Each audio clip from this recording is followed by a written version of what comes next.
Hello and welcome to the This Is Not Therapy Hour. I am slightly off camera right now, but I will step into view in just a moment.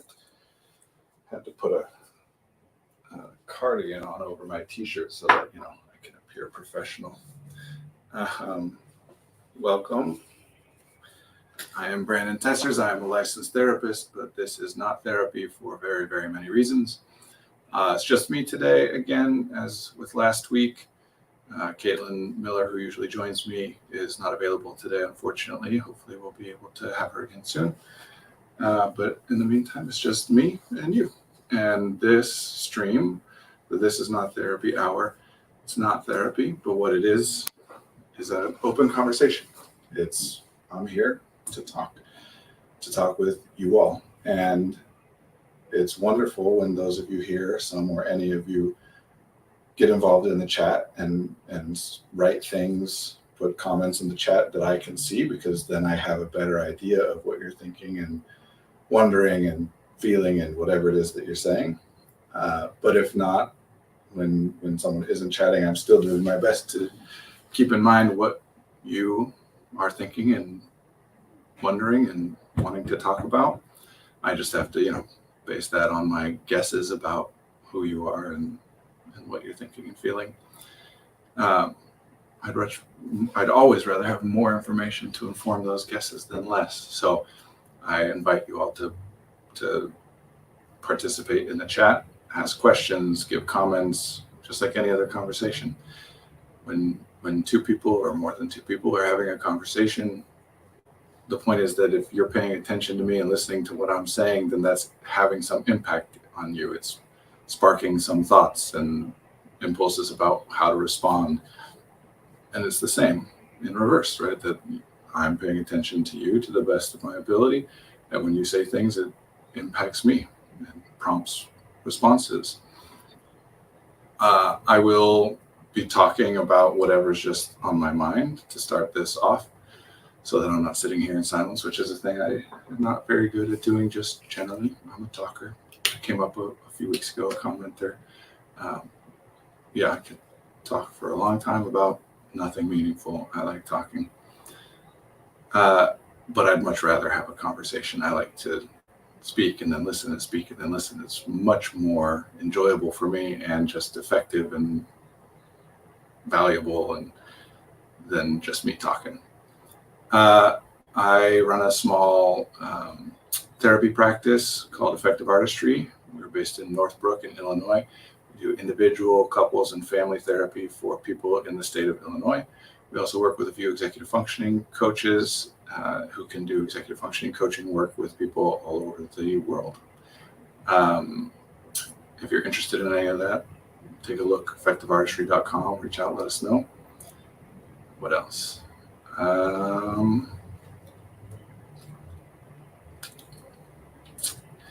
If this is one of the many reasons this is not therapy, is because it is public. So keep that in mind with participating in the chat. And I worry sometimes that might scare people off from writing things in the chat, but I'd rather scare somebody off than have somebody write something that they think about, like that they wouldn't want to have written had they thought about the fact that it was public. To the best of my knowledge, and maybe honestly, I'm guessing there's some way to do this, but I don't know. I have no idea how many people are watching this stream at any given time. I don't get the sense that it's huge numbers of people. So when I say it's public, I don't mean like millions of people are watching this. I just mean that it is on the internet and will stay on the internet and can be seen. So whichever, we stream through Facebook, YouTube, and Twitch simultaneously, and whichever site you are watching this stream through, if you comment in the chat, it will be listed under your profile on that site. If you're on Facebook, it comes through under your Facebook account, which for many people is their real names.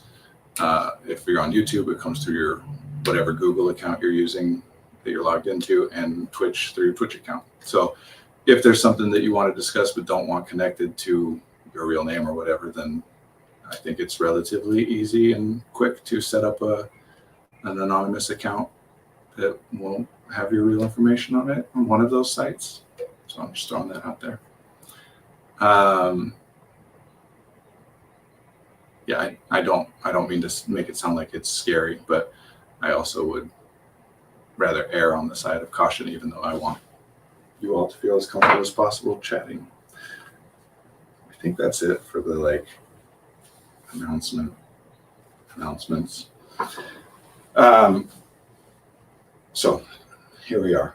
Oh, what I was going to say, I started saying, I will start by talking about whatever's on my mind that I think might be of interest to you all who are here watching this. This also is posted as a video on demand later, like on YouTube. You can go back and watch previous weeks. So whether you're here live or watching this later, I'm going to start by talking about whatever's on my mind that I think might be interesting to you all. But if you are going to participate in the chat, please don't feel as though there's some need to keep it on topic with whatever I'm talking about. I'm happy to go wherever. When I talk with people in real life, including doing large presentations to large groups of people, I spend some time at the top of those interactions talking about how much I appreciate being interrupted. I ask people to interrupt me, and I'm doing that here now, which I want to talk about that a little bit. That wasn't on my mind until this moment, but now that it is, I think it's worth talking about. Interruption, the most efficient form of communication, involves a lot of interruption. There's a reason that we have to be taught not to interrupt, because by nature, that's what people do, because it is intrinsically more efficient. It can cause problems for sure. And as with all things that we do kind of naturally and intuitively, there's reasons to do those things, and there are limits to those things, and they can cause problems sometimes. That's the point of having some intellectual understanding, some conscious awareness and ability to discuss things, to point out those limitations, to say, hey, sometimes when you do this thing, it can be a problem, right? That doesn't mean that it's always a problem, which often happens, right? People are often looking for rules.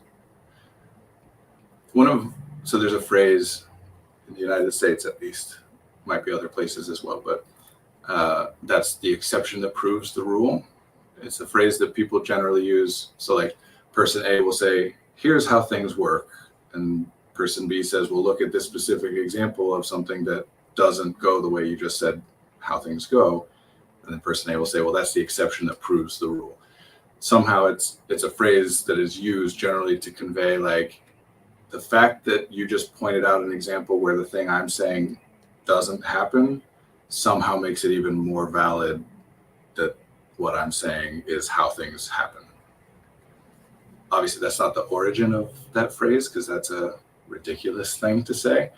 The original idea behind the phrase that eventually turned into that's the exception that proves the rule was trying to convey that the fact that there is an exception to a rule proves that it is a rule, not just the way things are.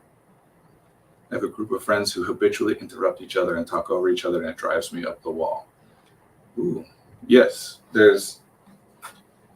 thank you for commenting in the chat. Here's why interruption is more efficient intrinsically, is if you're speaking and I'm quiet, right, theoretically listening to you speak, if at some point in that I am no longer listening to you speak for whatever reason, it's much more efficient for me to interject to let you know that I am no longer listening to what you're saying. There's a bunch of specific things in that, and we can kind of break those things down. But yeah, if I'm, for example, if you say something that you use a word I don't understand is one possibility.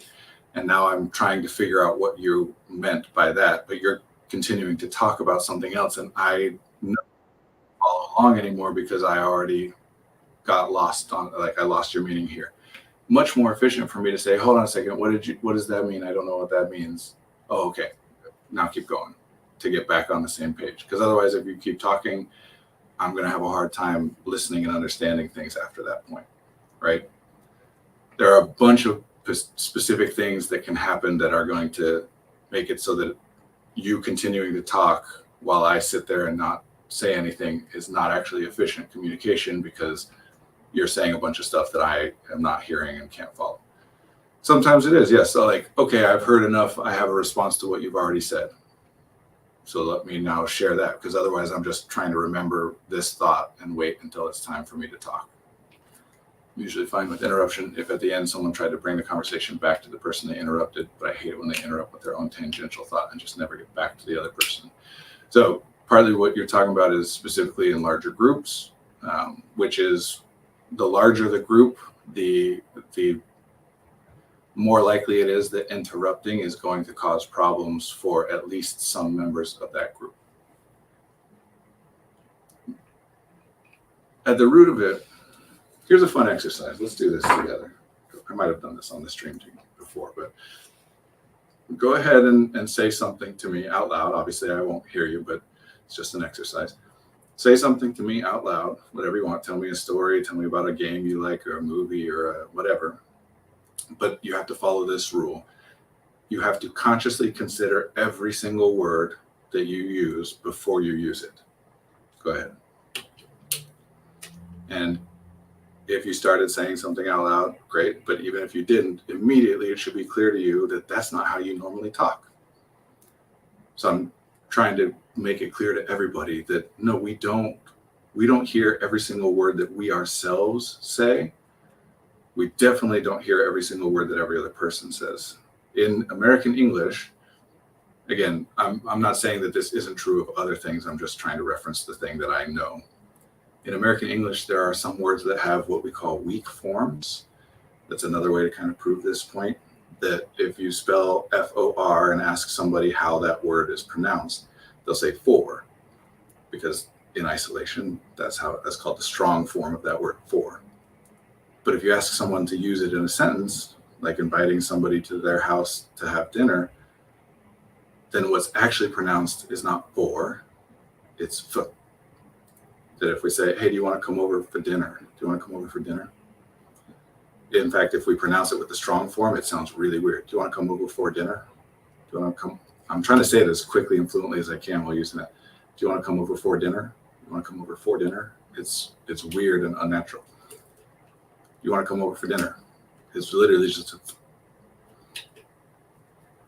we don't notice these things because written language and spoken language just, they connect in a lot of ways and don't connect in other ways. The point is, we don't hear everything everybody says. That is, it's not impossible in a specific instance, right? There is a mode where you can say like, okay, I am now listening to every single word that they're saying. Although even in that case, you're not hearing every specific inflection.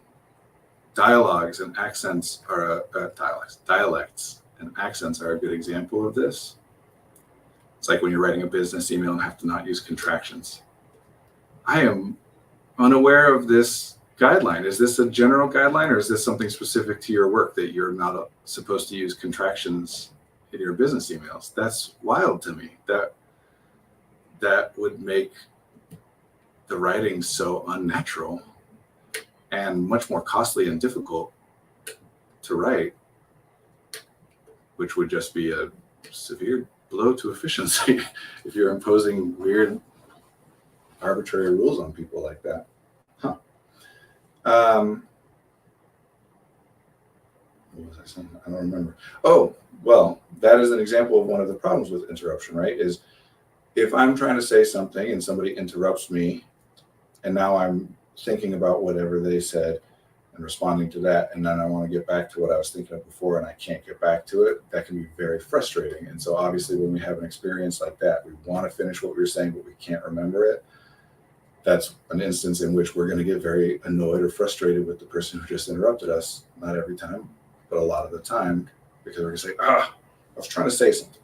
Still, more efficient communication is as if a person needs to write an email and it is recommended that one avoids contractions. I'm genuinely asking because I'm fascinated by this. Where did you get this guideline? Is this something you were taught in a class, or that like colleagues or a mentor or somebody told you? Did you read it in a book? Is it in some official like guideline or manual of policies or whatever from the place where you work? Is it just something you kind of have picked up from culture at large? I'm genuinely fascinated because I have not heard this before. You don't have to answer, but I'm just putting that out there. So that's one reason that being interrupted can be very frustrating. Not a requirement, not specific to my industry. I think I picked it up from school. So we're going to a different thing than interruption specifically, because I'm wondering about this rule. Not that I think that I have heard every rule or every guideline or whatever, but I have not heard before someone I have not picked up a message that I recall. It's possible that things like this have been said to me, but I don't remember, of any kind that using contractions is in some way less professional. And sometimes what will happen with people who identify as neurodivergent, specifically around issues of communication, is they'll think that they've learned a rule that people generally know and follow, when it turns out that, one particular person suggested that to them in one specific context, and it's gotten treated as valid in some large. Meaning, if you, for whatever reason, have a harder time writing business emails than casual texts and messages and whatever, one part of that would be theoretically that you are having to put an effort to override your natural speech pattern. Well, not speech, writing patterns. That, of course, it's more difficult to write when you're monitoring and changing your natural way of writing. And that if that's not the case somewhere, or because even if this is a general rule, definitely it is not always the case that a person reading a contraction will think of you as less professional or whatever. I don't think a supervisor would berate me if I use contractions, but we write a lot of emails to people like lawyers and developers, and you want to keep things relatively formal to start. Formality is an interesting concept. Goes along with respect as well, which definitely gets involved in the interruption conversation. Formality is a demonstration of knowledge of the rules and a willingness to follow them. So to some extent, like theoretically, rules that exist for a reason, and we don't always need to know. And let me clarify. Rules is a word that gets used to mean a couple different things.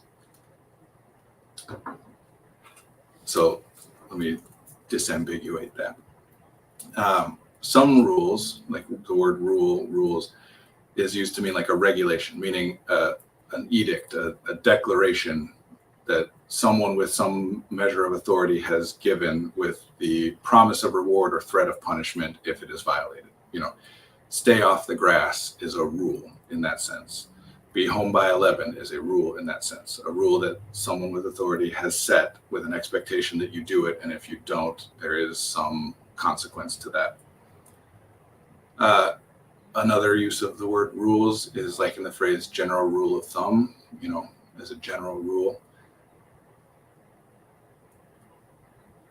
Let me finish this statement and then read that next comment. In which case, what we're talking about is, in the absence of information to the contrary, act as though this is the case. So in this case, right, like if it's a rule to not use contractions in professional or formal communication, then it's the kind of rule where it's saying, unless you have some reason to believe otherwise, assume that it would be detrimental to use contractions. The point of dropping it later on, theoretically, is that in your communication with a given individual, you start to learn that, like, oh, this is a person who uses contractions or reads contractions and has no problem with it. So now I have specific information about this person and I can drop the general rule.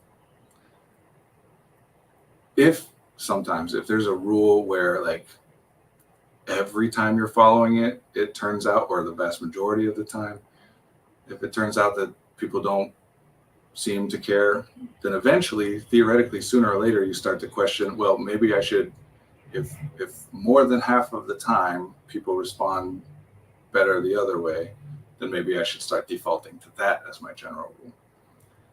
Kind of like I don't use exclamation points to start because I know some people see it as informal or read it as if someone is yelling at you. But in more casual emails and when someone else has used them first, I use them because it connotes a brighter tone.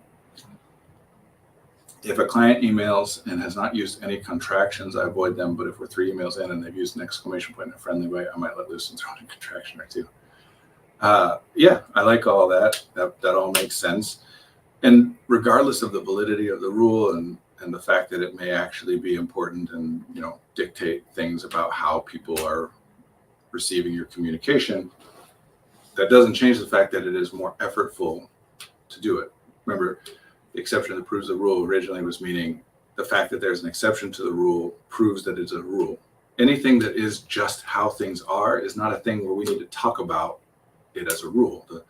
The point of setting and then sharing and spreading rules is that the way things are naturally could be amplified by, made better by following this rule in many or most cases, right?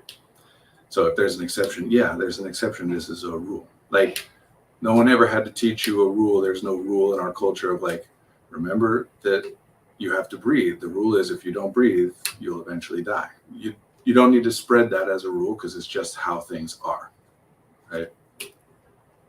Rules are like mathematical formulae, I guess is the plural.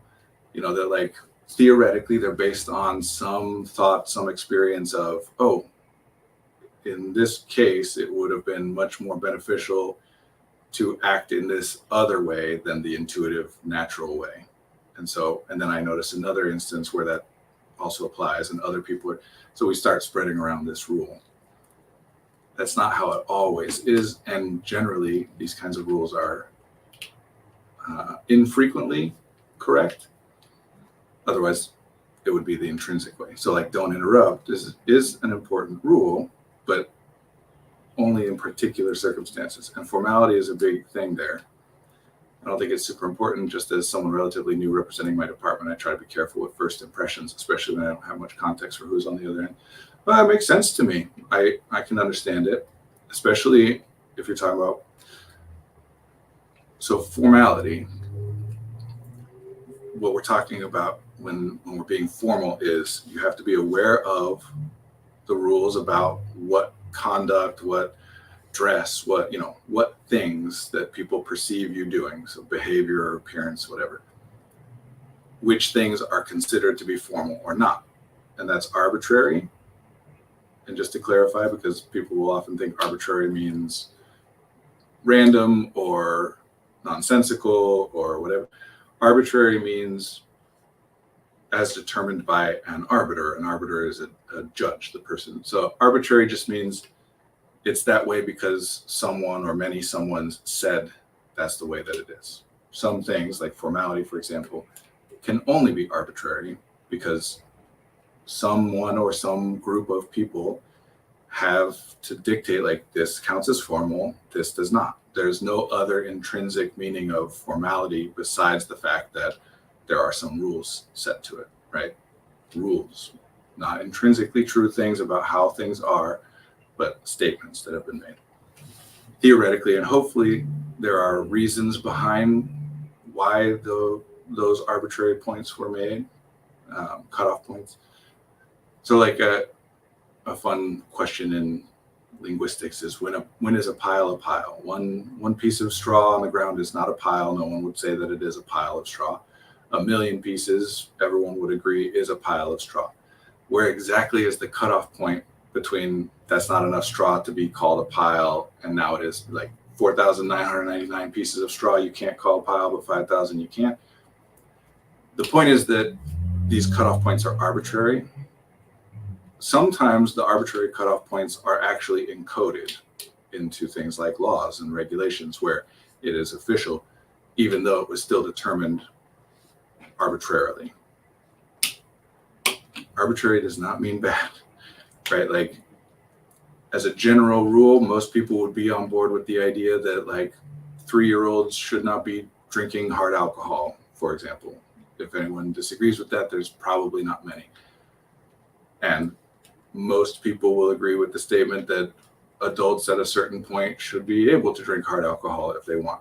Where exactly do we put that cutoff point? Well, it varies from culture to culture because it's arbitrary. Some people say 18, some 21, some whatever, right? So rules of formality are arbitrary. That doesn't mean that they serve no purpose, although a lot of the time rules about formality are actually about preserving tradition, doing things in the way that people used to do because of intrinsic reasons, but the context has shifted and those intrinsic reasons are no longer the case. And yet we do it anyway as a way to like indicate I am aware of the traditions of how these things are done, and I am willing and have the means to be able to do it that way. Formal attire is an example of that, right? There are reasons that, for example, before the invention and widespread use of indoor temperature controls, HVAC systems, there are reasons that people dressed in many, many layers, because as you move through your day in different contexts, different buildings, different places, the temperature in different places would be warmer or colder, and it was useful to be able to add and remove layers in many combinations. These days, for most people, that's not as much of a concern. Mostly you're in a temperature controlled environment. But we still have formal attire that involves a lot of layers, especially for men in suits and things, because that's how it was and we're indicating things. These things also get looped in with class and wealth and, class signifiers of things that in order to have a suit, even back then when it was useful, you had to have the money to be able to have one. And that persists, right? Honestly, one of the best conversations I've ever had was with my cousin where we were interrupting each other all over the place, but we were both really listening to what the other was saying. We would interrupt with an idea or to ask for clarification, but almost always try to get back to what the other person was saying. To me, the important thing is to make sure the other person feels heard. Well, again, as a general rule, I agree. It's important to make the other person feel heard, although that's one of the things that actually causes problems, and specifically a very common and well-known problem for people who identify as neurodivergent. Eye contact is an example here, meaning I think actually what's most important when communication is in the context of we are actually trying to, like, the point of this is for us to share ideas and impact one another with the thoughts we're expressing. It's more important to hear what the other person is saying than it is to make them feel heard. Eye contact, I know that might sound like nitpicky or a ridiculous distinction, but eye contact is an example of this, where for many people, when I'm making eye contact with you while you're talking, it makes you feel as though I am hearing you. And for many people, making eye contact with you while you're talking actually diminishes my ability to hear you for whatever reason. It makes me uncomfortable, it's overwhelming, it's distracting, whatever. I'm focusing, I'm having to put effort into maintaining eye contact as a way to demonstrate to you that I'm listening to you, even though it actually makes my ability to hear you go down. And to be able to communicate that is difficult, because some people know looking at you while you're talking does make it easier for me to listen to you. And if I'm not looking at you when you're talking, I am not hearing you as well. And it would make sense for somebody for whom that is true to assume that that is true for other people as well. And if it's true for more people than not, there's other contexts besides like the individual that matters here. Yeah, I'm like rushing because I want to talk about so much with all of this stuff. There is intrinsic reason why looking at someone as they're speaking would get you more information to be able to understand what they're saying, right? Partly, yes, it's a what we call meta communication or nonverbal communication, right? Like seeing your face can help me to understand what you're saying better than if I'm not looking at you. Like there are times where you're saying something sarcastically, and if I'm looking at you, I see cues that help me to understand that. And if I'm not, I might miss those cues, which notice some overlaps here, right? Like people who talk about having a hard time reading sarcasm and people who talk about eye contact making them uncomfortable in conversations, there is some overlap there. But in addition to that, the meta communication part, it's also, we're all lip readers to some extent, that we don't actually hear every word that somebody else says. And even more than that, we don't actually hear every element of the sound of a particular word that someone else is saying. I was starting to talk about dialect and accent earlier, where like the whole point of that is that what we're saying is that there are certain modifications to the sound of the word that a person is saying that are different than how I'm used to it or how I would say it, that don't actually convey any modified meaning there, right? Like if I say, hello, how are you? Or if I say, hello, how are you? You know, that the accent doesn't modify the meaning theoretically. So we're trying to point out what we're talking about is that there are some elements of the information that don't modify the meaning and some that do. I struggle with that with some people who assume that me fidgeting with something means I'm not listening. Ooh, good example. Another one like eye contact. But anyway, just to finish that point with eye contact is by looking at you and specifically seeing your mouth as you're talking, I will be able to understand, like literally hear the words you're using, if not understand the meaning, understand the words more accurately than not.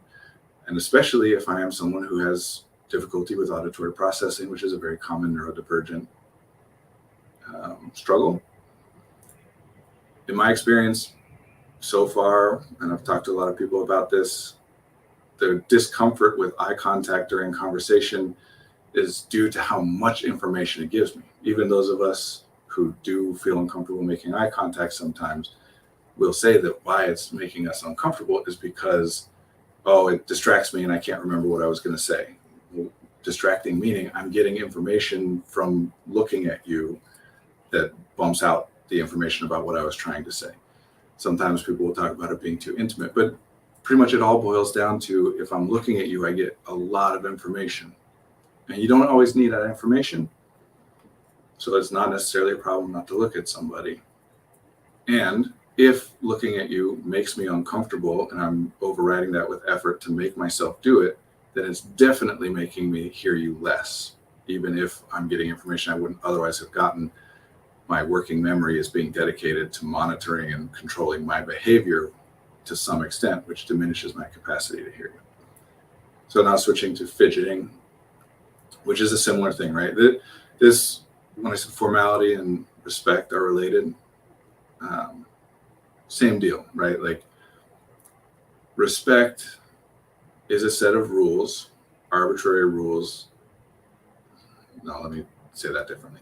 Formality is a set of arbitrary rules where there are actually shared and identifiable rules about what is and is not formal. And then the question becomes, when is it important to be formal? What formal rules can be dropped at which points, or when do they need to be utilized? Respect is about my interpretation of how you are perceiving me, right? That if I feel as though if the way that you are behaving, if my observation of you leads me to perceive you as valuing me, caring about me, wanting to know the things that I'm sharing with you, wanting me to feel heard and respected. Well, I guess I can't use respect in the definition of respect, but whatever. If my perception of you, if the things I'm observing in you lead me to believe that you value me and the things that I'm doing and saying, then I feel respected. If whatever I'm observing in you, I perceive then as you don't value the things that I'm doing and saying, you don't value me, then I feel disrespected. And yeah, there's observation and perception involved in that, right? So we are all always doing an assessment on some level of how much does this person value what I'm doing and saying, how much does this person value me? Nobody, at the root of it, nobody wants to be somebody that's talking about a bunch of stuff that everybody else thinks is ridiculous and doesn't want to hear. Everyone that they're saying it to, right? There are certainly times where we might be saying things to people that we know are not interested or don't find it valuable. And that's part of why we're saying it, because we and others believe that it is valuable to say, even if these people don't. But yeah, no, we don't. Communication takes effort. Like to state things, to say things, it takes resources. And the point of communication is that it is perceivable by others. We're impacting somebody else. So some of these concepts, like info dumping, as an example, there's validity in them, and then they also sometimes get interpreted and used in ways that are not as accurate or useful. I mean, yeah, I like to share a lot of information about a topic that I am interested in, and we call that info dumping. I still am only doing it when I think that there's somebody else who might be interested in hearing the things that I'm sharing. I don't, for example, info dump by myself when I'm in a room with no one else around. I don't sit and share I don't speak out loud. I don't say a bunch of stuff about things that I am passionate about or interested in when there's nobody else there. Why would I? So yes, we're sharing. It is enjoyable to share things that I know and am interested in, but only if I think you might also be interested in it. Now, sometimes I'm right, and what I'm sharing is of interest to you. Sometimes I'm wrong and I miss some cue, right? And I'm sharing a bunch of stuff about something that I think you're interested in or potentially interested in, partly at least mediated by the fact that I am interested in it and therefore have some assumption that other people would be more likely to be interested in it as well, even though I know not everyone is. I think it's more likely, otherwise I wouldn't find it interesting. But sometimes then people will talk about info dumping as though it is something that serves a purpose only for the person sharing it, right? Like that they don't care if the other person is interested or not. And that's not the case. That's one of the big problems with concepts around communication and neurodiversity and lots of things, just generally. Deficit model is if a person does something, that means they care about it. If they don't, it means they don't care about it. So the fact that I might be someone who info dumps, shares a lot of information about something I'm interested in, even when the people around me are giving me what they think are very clear and obvious cues that they are not interested in what I'm sharing, then it leads to this assumption of I must not care whether they do, when really it's just I misinterpreted. I thought that they did care. I missed some sign that they thought was obvious. So fidgeting. We can get into more specifics about what exactly I think the mechanism is behind fidgeting, but for now, let's just say it as fidgeting, whatever that means for a person, is something that allows a person to focus better, to pay more attention more consistently over a longer period of time to whatever it is that they are intending to pay attention to. And yes, part of the misinterpretation is that something that for someone else is a fidget, to me, so here's an example. When I listen to music that has vocals in it, it draws my attention. It makes it more difficult for me to pay attention to any other thing because my attention is drawn to the vocals. So when people have made recommendations over the course of my life, like, oh, you should listen to music while you study to help you focus or whatever, I understand that that works for them. And there's a version of it that works for me. If I listen to a certain kind of music that doesn't have vocals and certain other things, then it can be a fidget. But it's so hard and rare that I very rarely would listen to music while trying to focus on something else. So we have different things that call our attentions, right? Now, because I am someone that when I listen to music with vocals in it, it calls my attention and makes it harder to focus on other things, then of course I'm going to start with the default assumption that that's how everybody is, until and unless I have some reason to believe that other people are different from me in this regard. This is how everything works for all people. We all start with the assumption that our experience is universal. It's not until we get some information that gives us reason to believe that our experience is not universal. That's the point at which we then say, oh, I guess other people might be different than I am in regards to this thing. So if I didn't know that, if before I understood that, if I'm talking to someone and they put on music with vocals, then I would make an assumption of, oh, okay, well, I guess it's not super important to them to hear all the specific details of what I'm saying because they're putting on music with vocals that will draw their attention away from what I'm saying. Maybe they think they can, get all the information that they need from me, even with some of their attention going somewhere else. Maybe they don't care to have information from me, and so it doesn't bother them whether or not they can pay attention, whatever. And I would feel disrespected. Only when I can have some information that, no, actually, that experience for them is different than for me. It doesn't diminish their capacity to pay attention to what I'm saying. And then I just have to kind of believe it, right? Like, we can use logic and make some arguments to suggest, like, why would I do X or Y or Z if this thing I'm telling you about myself wasn't true? But at a certain point, we just have to accept that someone else's experience is different than mine, which is not always an easy thing to do, especially depending on the thing and depending on how many people we know who have related their experience is the same as mine, and etc. A fidget is something that not only doesn't diminish my capacity to focus on something, it actually enhances my capacity to focus on something. So when I'm fidgeting while I am talking to you, I'm talking about this particular thing of fidgeting. For me, my primary, in a conversation, my primary fidget is small tactile things, preferably with a slight audio component, like little clicks and whatever, but little things I can play with my fingers. If we're in a conversation and I'm fidgeting with something like that, it means that I can listen to you better and focus on the conversation longer, get more out of it. If you are a person, for whatever reason, that doing something like this would call your attention and therefore distract you from being able to hear what someone's saying to you, it is reasonable for you to assume that I'm the same, and therefore the fact that I'm doing this means you are paying less attention to me, or means that I am paying less attention to you. This is why it becomes so important to be able to communicate these things. So what you said there, I struggle with some people who assume that me fidgeting with something means I'm not listening. It's an assumption, and it's a reasonable assumption because it is based off of their own experience and typically the experiences of other people who are similar to them in that way and have, that they've discussed it.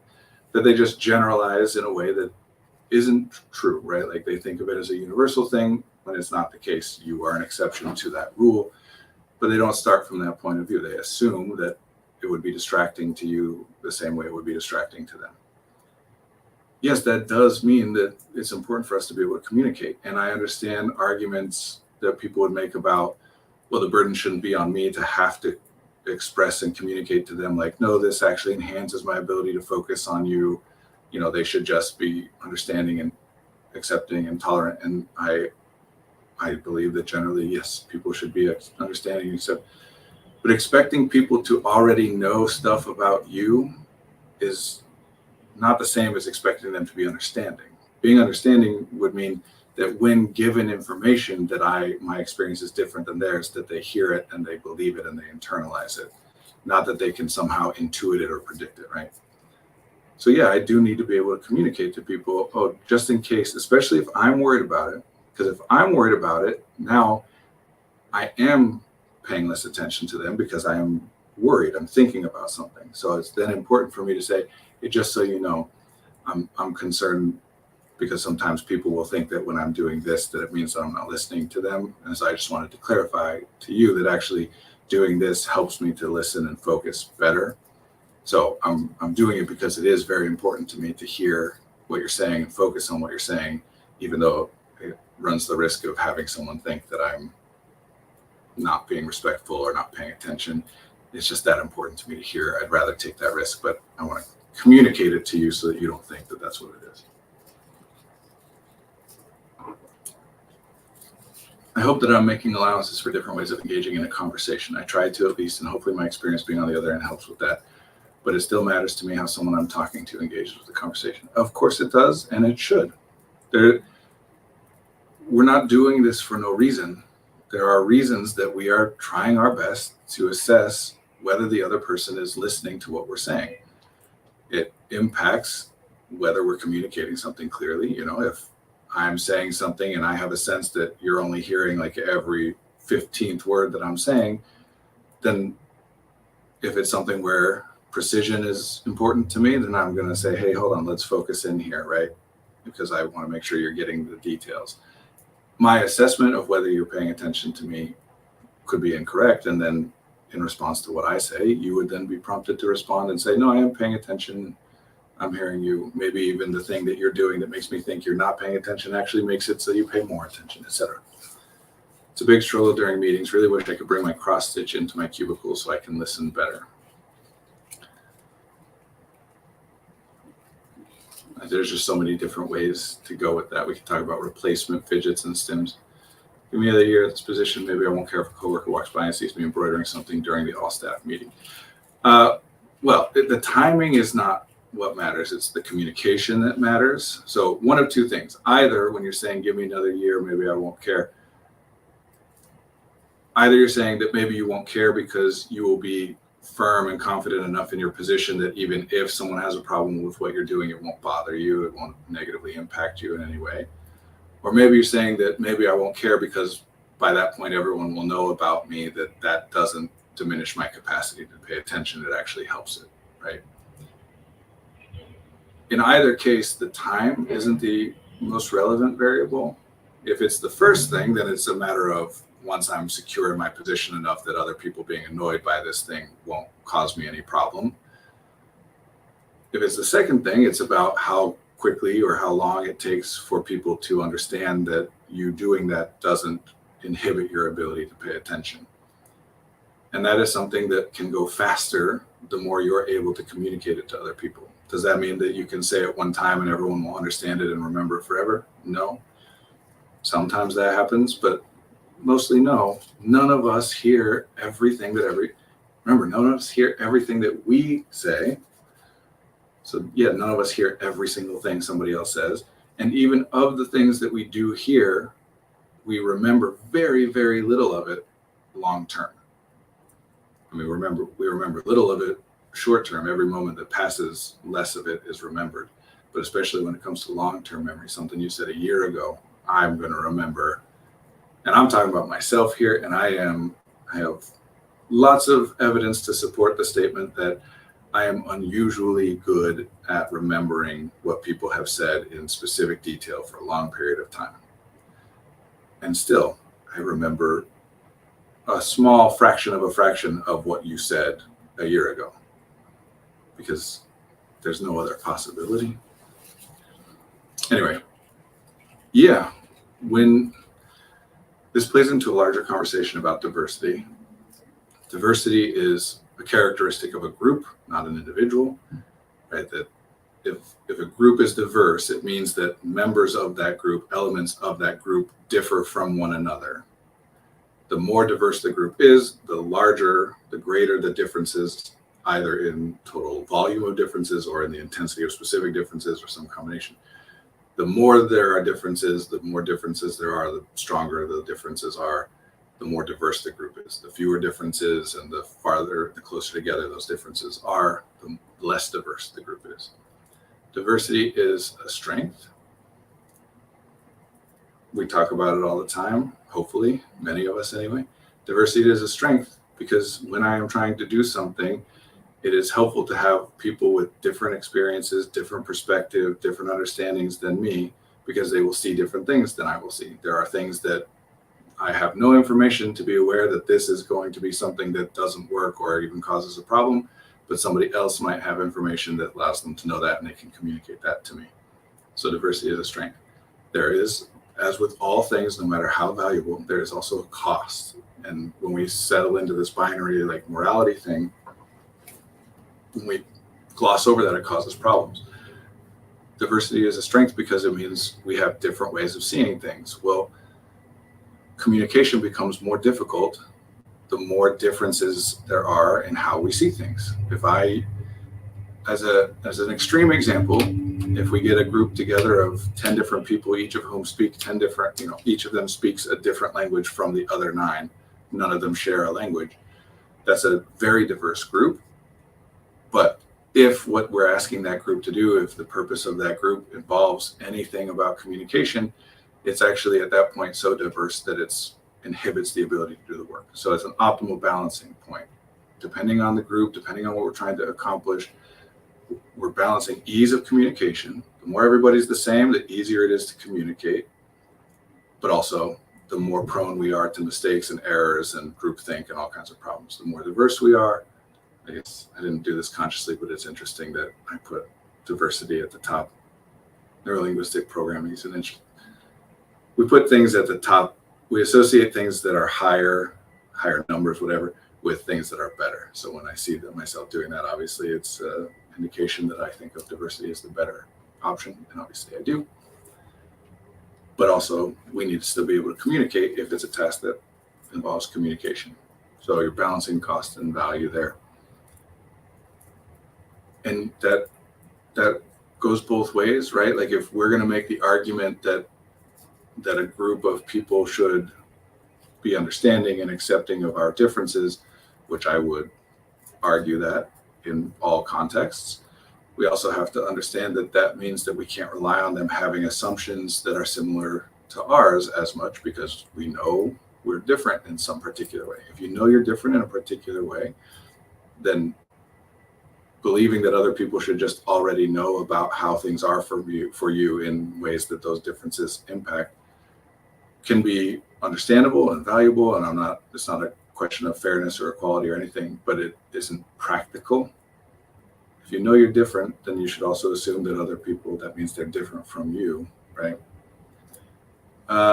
More the first, I won't care as much if someone thinks I'm not paying attention, and with anyone where it might matter, I've had more time to establish a reputation as someone who responsible, who does pay attention.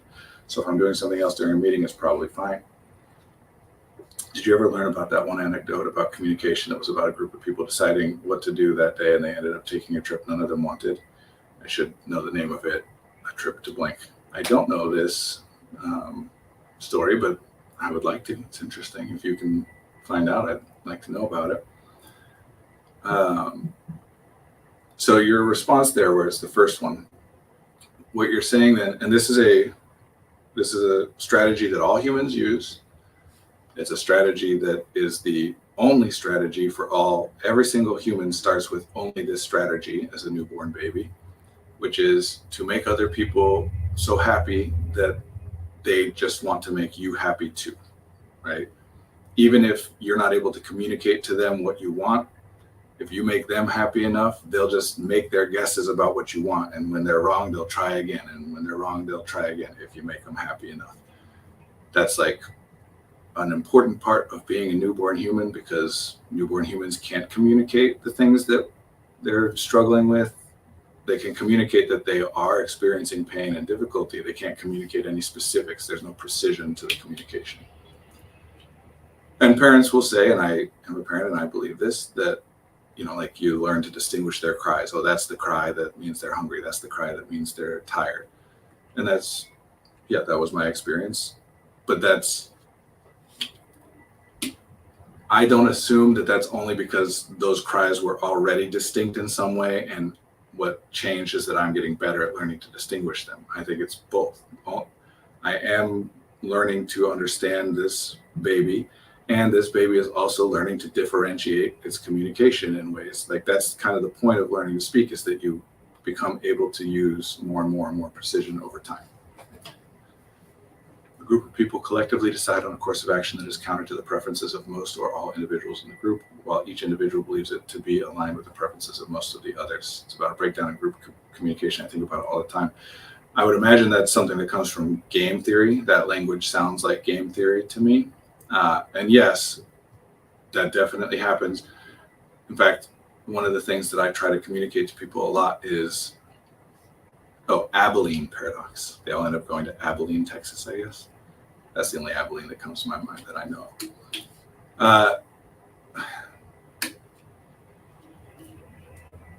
Okay, get wrapping up here in a minute, but so we talk a lot, at least some of us in this culture talk a lot about systems and systemic thinking, systemic power, systemic lots of things, right? To me, the point of systemic thinking, the point of being aware of systems, what a system is the organization of the component elements of the system in such a way that the outcome produced by the system can be different than the outcome intended by any individual component of the system. That probably sounds super technically jargony or whatever. This comes up a lot when I'm talking about education, because I'll point out flaws and problems bit of a tangent. It's just one of the shortcuts in my head when I'm thinking about communication. I don't think it's a tangent. I mean, maybe it is. Maybe we went off on a side thing, but I'm happy to go on the side thing. Because again, this is the original point about interruption is if you're thinking about something else, and in order to be polite or make me feel respected or heard, you're staying quiet and pretending like you're hearing what I'm saying. I don't want that. What a waste of your time, my time. Like, why would I don't want to sit here and say things that you're not hearing. I want to know what you're actually thinking. Plus, the point of me saying anything to you is to impact you, to prompt thoughts and responses. As soon as you have one, I want to know it. A particular thing that happens with me in my patterns of communication is that people will think, oh man, he talks a lot, and I do. Because I'm not saying anything unless I have some intention of impacting you, prompting some response in some way, you being the person or people I'm speaking to. This is part of what I'm giving in that thing at the beginning. Like everyone, I'm going to make my guesses about how what I say and what I do will impact the person. Otherwise, I wouldn't be able to make any determinations about what I say and when and how. But I also know that that's my guesses. And so I am monitoring for all communication in response from you that indicates to me, and everybody is doing all this all the time. I am monitoring for any communication in response from you that is the thing that indicates that I prompted what I was trying to prompt, or that you understood what I was trying to say, or that you heard me, or whatever. A lot of that is nonverbal, right? Like a common thing, for example, is that if I'm saying something to you and then I get some read off of your face that like, oh, you don't like what I'm saying, then I might stop and say, sorry, is that something about that bothering you, or you don't like that, or what do you think, right? Or if I get a sense that you seem confused, I might stop and say, does what I'm saying make sense? Do you have any questions? Whatever. It's just more efficient if you tell me. I don't have to rely on my ability to read you nonverbally, which I feel as though I have evidence to suggest I am relatively good at. But it's still better for you to tell me in terms of the accuracy of the understanding I get. Especially given the nature of the conversations that I have, including the relationship dynamics and whatever. Yeah, there are a lot of conversations where I will be not saying anything and just listening for 20 minutes or 40 minutes, and then I'll be talking for 10 minutes or 40 minutes or without the other person saying a lot. I always am wanting the other person to interrupt me. But people don't think that's the case because people have been taught that it's rude to interrupt. They also have their own experiences of not liking being interrupted. That's why I make sure at the beginning to put in that stuff. In the beginning of every stream, I say, whatever I'm talking about, I would still rather you put something. Like I do a kind of a short little practically oriented version of this conversation at the beginning of every stream because it's true. I don't want to sit here and say a bunch of stuff that nobody gives a crap about, that nobody's listening to. Sometimes you would care about it if you were able to listen to it, and for whatever reason, you just can't. You have another thought, something else calling your attention, whatever. Either way, still better for me to stop. But something that happens in my patterns of communication is I'll say something and stop, as people do, and wait for a response. You know, I said something intending to prompt some response, and I wait for it, and then it doesn't happen. And so then I try and say something else. Either sometimes I'm trying to make the same point, but using different language. Sometimes I'm reading a nonverbal communication and going on from there, etc. I do know intellectually, I understand that I speak very quickly and that my evaluation of, think of it like this.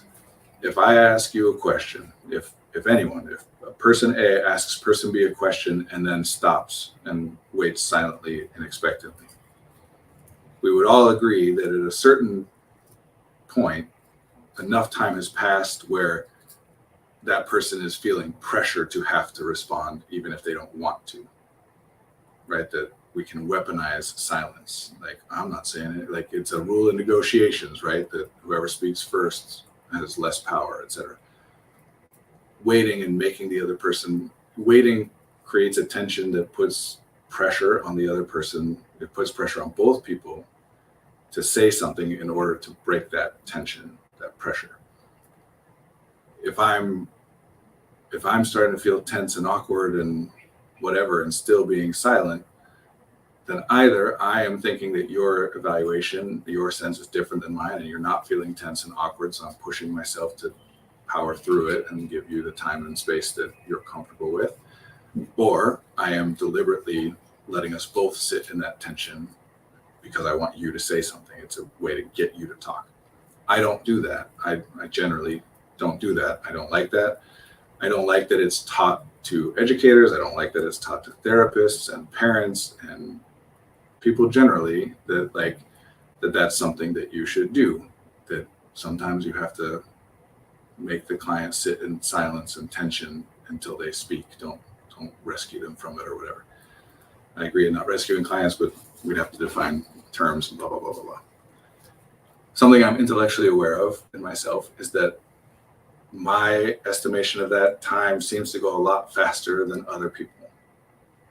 Like, as an example, we might, if I were to say, like, how long is appropriate to wait for a response from somebody that you just asked a question before you're now kind of like letting them sit in tension to pressure them to respond, right? And a common answer someone would give would be something like 3 seconds, 5 seconds, right? It sounds like such a short period of time. But in a moment, I'm going to say the word now, and then I'm going to be silent for 5 seconds just to show how long that actually is. Now.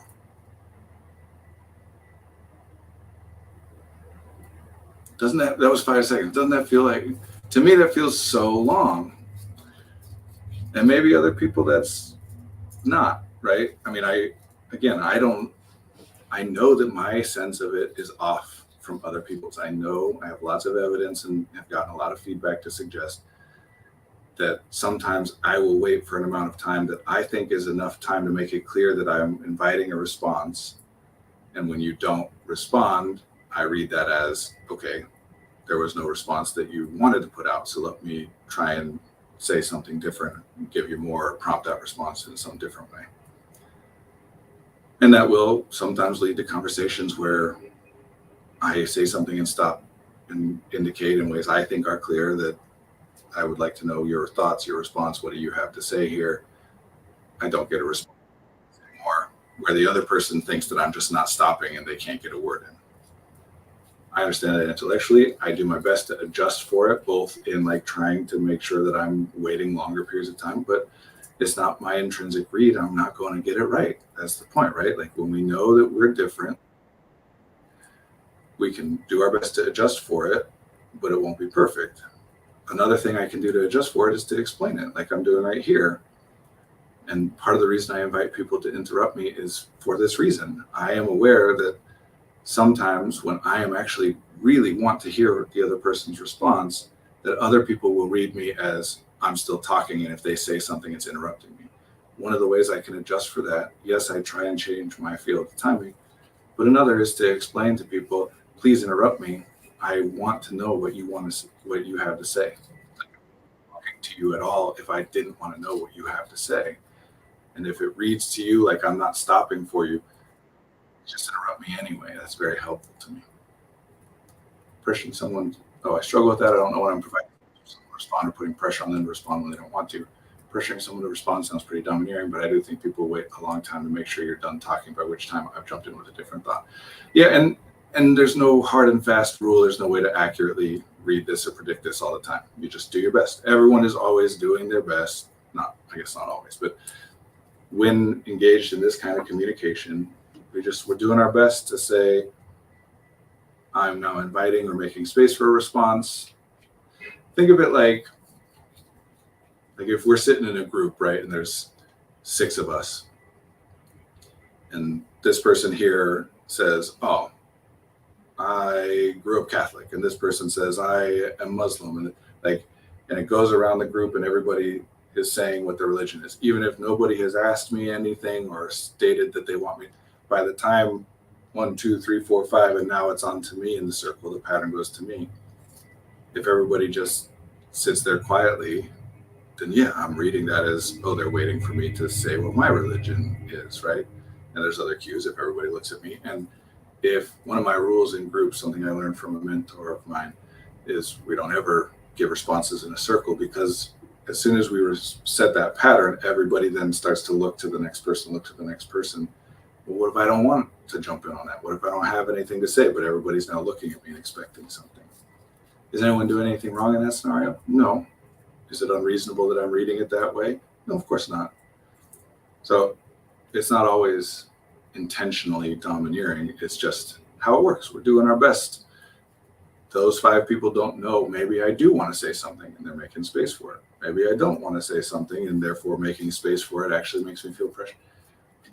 You just do your best, which is why I always come back to incentivizing, encouraging spoken communication to the extent that it is possible, as much as it is possible. I mean precise communication, not necessarily spoken, but whether written, signed, spoken, language systems, shared languages allow for, they're modular and they allow for precision. So, instead of just sitting there silently, if I am able and comfortable, it would be better for me to say, oh, I don't want to say anything about that. And then everyone would stop waiting for me, right? This was fun. Thank you, Bast and Cider. Especially these last couple of weeks, I've really appreciated having you in the chat space talking with me. It's so much more fun than talking by myself. So thank you. And thank you, everyone else who is here watching this or watching it in the future. I got to get going. I honestly couldn't sum up this conversation. I'm sure there are 24 points that we started making and then not finishing, and that's okay. That's efficient communication for the kind I'm going for. Anyway, good to be with you. I will be back same time, same day next week. Bye-bye.